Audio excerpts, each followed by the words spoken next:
Hello, this is Mark Tooley, editor of Providence, a journal of Christianity and American foreign policy, broadcasting from the campus of Harvard University, where I am for these few days.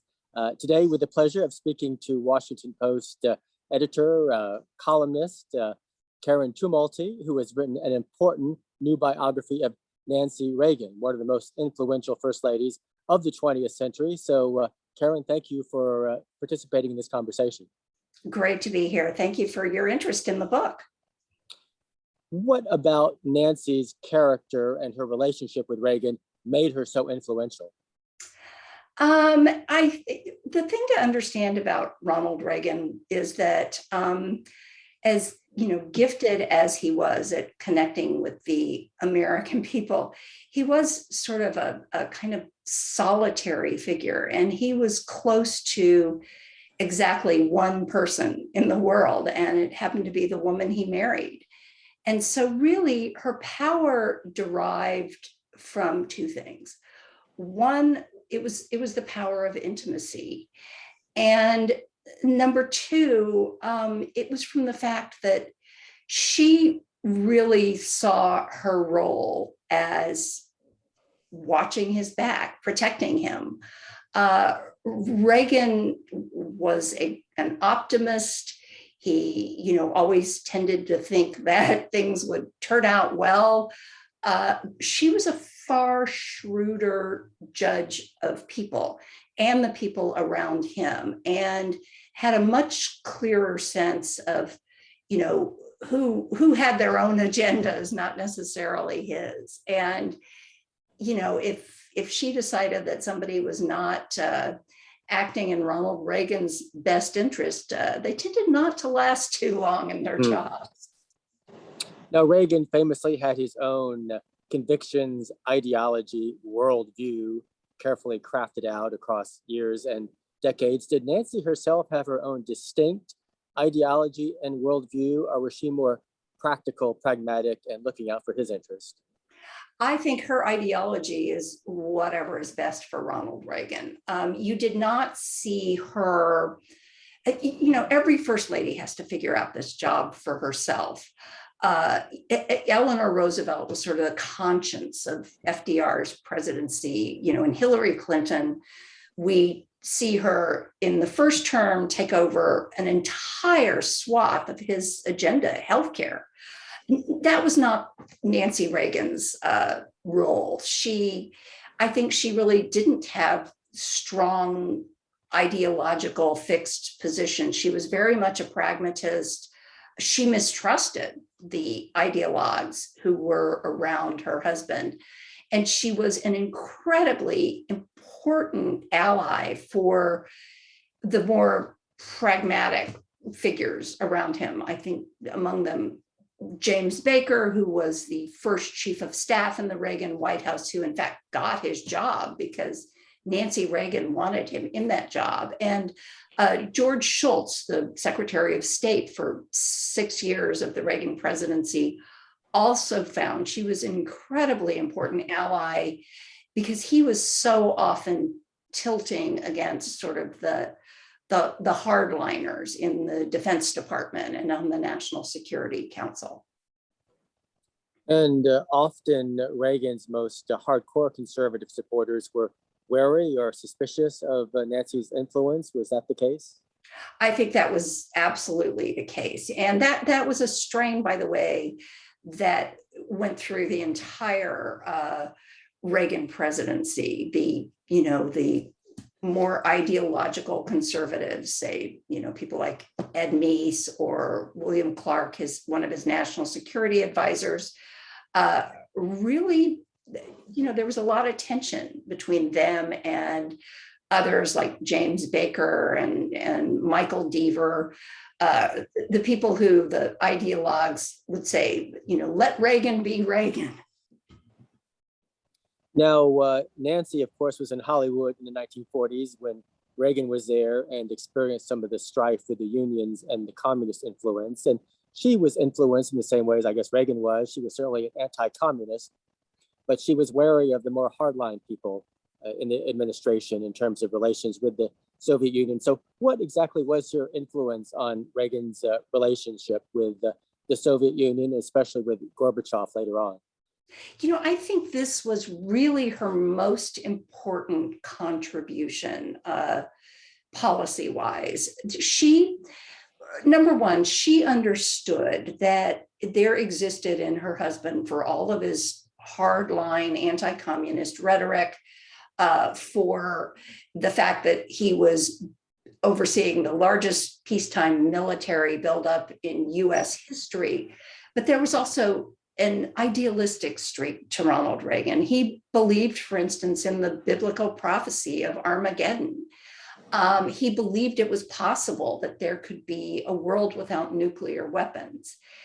And she also very much, beyond the fact that she understood her husband as few other people did, she also was more focused, I think, even than he was, on his place in history.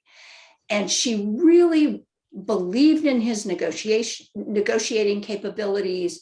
She did not want him to go down in history as a warmonger. And she believed that if he could bring about an end to the Cold War, that this would establish him as, once and for all, as one of the great American presidents. And was at the end of the administration and in subsequent years, overall, was she pleased and satisfied with his legacy, or were there major disappointments? Well, one of the great tragedies in Ronald Reagan's life is, other ex-presidents have years, even decades, to really write the first draft of their own legacies.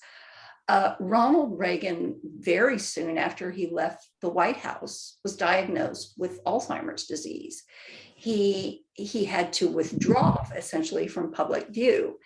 And so it really fell upon Nancy Reagan to protect, guard, and shape this legacy. And so, sorry about that. Let me do this. I'm sorry, we can stop this recording. Is that, sorry about the call here.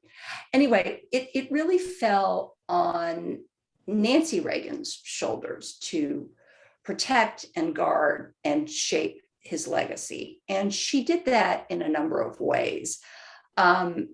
First of all, she really threw herself into the Reagan Library, which she wanted to be not just a museum, but really a place where people would come to sort of talk about the future of conservatism, about the future of the Republican Party, something that continues to this day.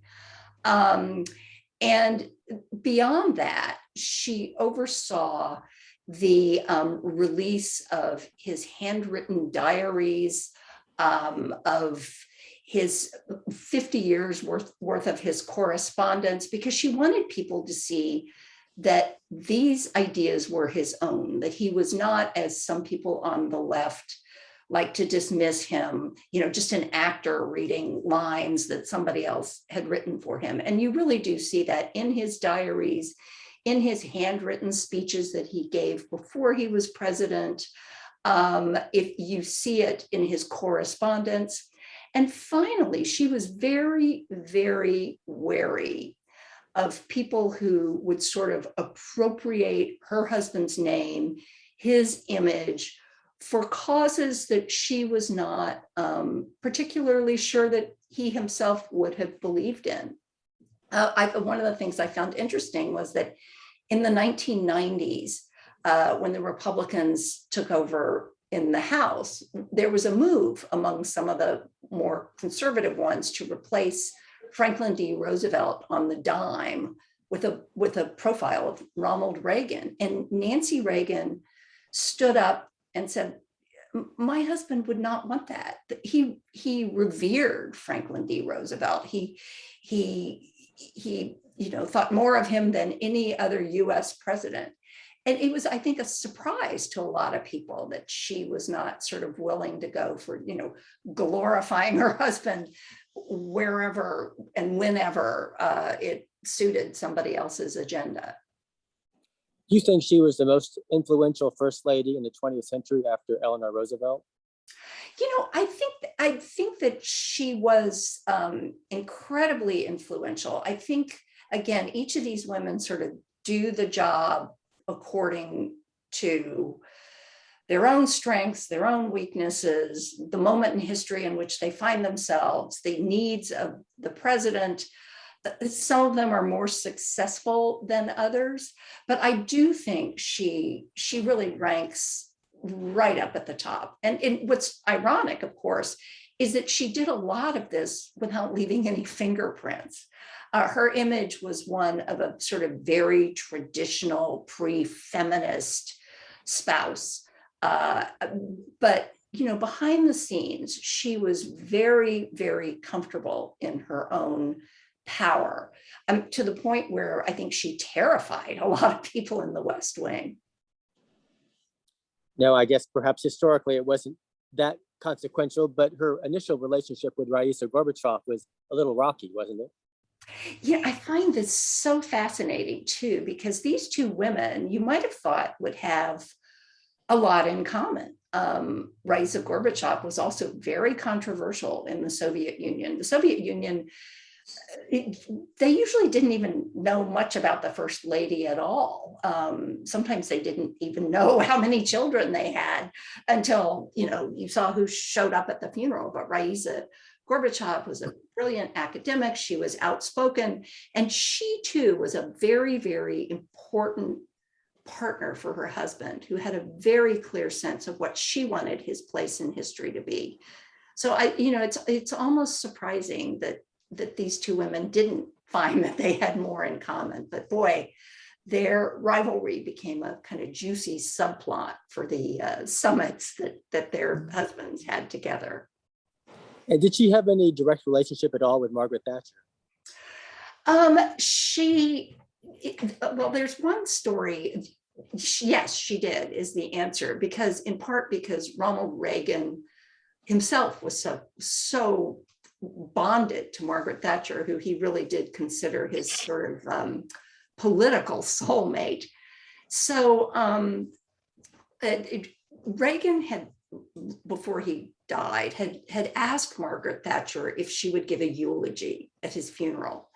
And for years, when Mrs. Thatcher would travel, she would travel with a black dress packed in her suitcase in case she might be called upon to perform this duty. But by the time Reagan finally died in 2004, her own health had taken a sharp downturn, and she was just not sure she could stand up and do this before a live audience.